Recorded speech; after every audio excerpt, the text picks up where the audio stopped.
ker me je iskreno zelo strah, da če ti bom posodila teh 500 evrov in jih potem do 18. ne boš vrnila, kako bo to vplivalo na najin odnos. In raje te ohranim zdaj kot prijateljico in ti rečem ne, čeprav vem, da te bom s tem razočarala, ker si najbrž računala na mene.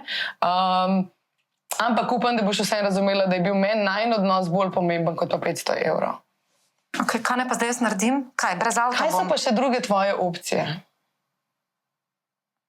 Ja, pa ne vem, a mi res ne, da res mi ne boš posodila. Kako bi se ti lahko organizirala v življenju, da ti strošek 500 evrov, ki je ad hoc, ne bo predstavljal tazga stresa? To bi jaz raj s tabo razdelala.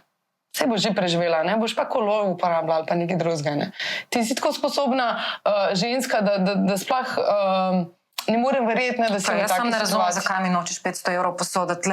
Jaz te bi v tej situaciji. Sigurno bi te, pa plus imaš v tem trenutku veliko več denarja, kaj jaz sam povem.